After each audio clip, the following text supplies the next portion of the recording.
কাচের গ্লাসের মধ্যে পোলাপান হলুদের গুঁড়া মিশিয়ে কি এক নতুন করে ট্রেন্ড শুরু করেছে, যা নিয়ে সারা দেশে চলছে তুলকালাম কাণ্ড। জানা গেছে নাসিম নামের এক যুবক টিকটকে এমন ভিডিও দেখে বাসায় তৈরি করতে গিয়ে গ্লাসের মধ্যে পুরো হলুদের বয়ম ঢেলে দিয়েছে। এটা দেখে তার মা তাকে উদুম কেলিয়ে ঘর থেকে বের করে দিয়েছে।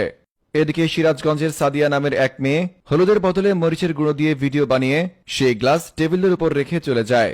দুর্ভাগ্যবশত সেদিন তার বাসায় ঘটক এসেছিল তার বিয়ের প্রস্তাব নিয়ে, কিন্তু তার মা শরবত ভেবে মরিচের গুঁড়ো মেশানো সেই কাচের গ্লাসের পানিটি ঘটককে খেতে দিয়েছিল। অতঃপর ঘটক মরিচের গুঁড়ো মেশানো সেই শরবত খেয়ে সাথে সাথে সেই ঘটকের পেট খারাপ হয়ে যায়। এক পর্যায়ে ঘটক সাদিয়ার বাসা থেকে বের হওয়ার সময় সাদিয়াকে জোর গলায় বলে যায়, কোন ষাঁড় নাতি তোকে বিয়ে করবে আমি দেখে নেব। অন্যদিকে আমার এক ফকিন্নি বন্ধু এত গরিব যে তার বাসায় কাচের গ্লাস ছিল না বলে সে এই ট্রেন্ড নিয়ে ভিডিও বানাতে পারেনি, আর তার জন্য সে এখন দুঃখে কষ্টে হাউমাউ করে কান্নাকাটি করছে।